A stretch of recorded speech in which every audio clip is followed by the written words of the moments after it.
Sebab dah tak payah kayu lah, dah tak payah kayu dah ni.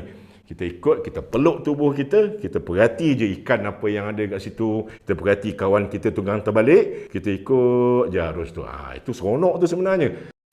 Sebelum kita turun dari bot, ada dua cara biasa yang paling popular, iaitu back roll, itu yang kita pegang muka kita jatuh ke belakang, ataupun kita buat giant strike, kita langkah dan kita terus terjun. Tapi sebelum kita buat tu, dive master tanggungjawab dia adalah untuk memberikan penerangan tentang selaman itu yang akan berlangsung lebih kurang 40 hingga 45 minit. Kalau kita pandai, kita boleh cecah sampai 1 jam lah. Tapi kadang-kadang biasa orang baru ni 20 minit, 30 minit dah habis dah udara dia. So, dive master akan menerangkan, okay, kita akan dive kat sini, kita akan turun sampai kat bawah. Dia akan bagi tahu dah kita, coral on your left. Dive profile kita akan pergi daripada 18 meter, kita akan pergi naik ke 15, dan kita akan akhirnya naik di sana pada profile 5 meter, 8 meter macam itu. Jadi dive master ni dah terangkan kat kita. Kadang-kadang dia kata dekat depan tu ada belokan ataupun corner. Dekat corner tu pula ada arus. Orang yang ada sedikit pengalaman, bukanlah nak kata kita ni pandai ataupun banyak sangat pengalaman, tetapi orang yang ada sedikit pengalaman, dia akan enjoy jumpa current, enjoy jumpa arus di dasar laut. Sebab apa?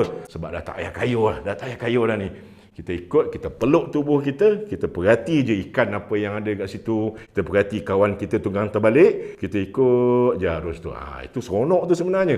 Dan ikut dive master, dia akan beritahu, okey, semua kena buat safety stop dekat 5 meter selama 3 minit. Duduk kat situ, kita dah rehat, kita dah tenang, baru kita naik ke permukaan. Situlah agak sedikit lah pengalaman dia macam mana nak dive. Bahaya ke tak bahaya tu bergantung kepada keyakinan kita sendiri sebenarnya. Ingat balik apa latihan yang kita dah terima sebelum jadi diver. Ikut current tu, ikut dive master, ataupun dive master ikut kita. Kalau keadaannya bahaya, dive master dah bagi tahu. Ataupun kalau tak bagi tahu masa permukaan, dekat dalam air dia bagi tahu ting ting ting ting. Dia akan bagi tahu. Tetapi biasanya dive site yang kita pergi ataupun kita lawati ataupun kita menyelam dekat situ, biasanya dah ramai orang dive kat situ, dia tahu keadaan. Kadang-kadang kalau perubahan itu drastik, yang itulah baru bahaya. Tetapi dive master ni biasanya dia dah tengok dulu dah. Dia dah explore, dia dah tahu perangai arus tu macam mana. Kadang-kadang arus ni pula dia ikut musim. Ada kadang-kadang ke sana, kadang-kadang ke sini, kadang-kadang kuat, kadang-kadang tak kuat. Jadi ada juga macam dekat Bali ataupun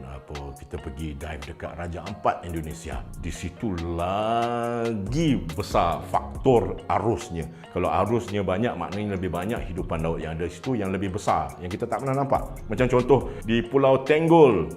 Pulau Tenggol, Terengganu, ada whale shark. Whale shark ni dia makan partikel-partikel kecil ataupun mikroorganisma dalam arus. Whale shark ni besar bas, tapi dia tak makan orang. Dia suka arus. Sebab arus ni dia nganga je mulut, arus akan bawa plankton lah, semua tu masuk dalam mulut dia. Jadi itu ada dekat perairan Malaysia. Di setakat ni lah yang paling popular di Pulau Tenggol.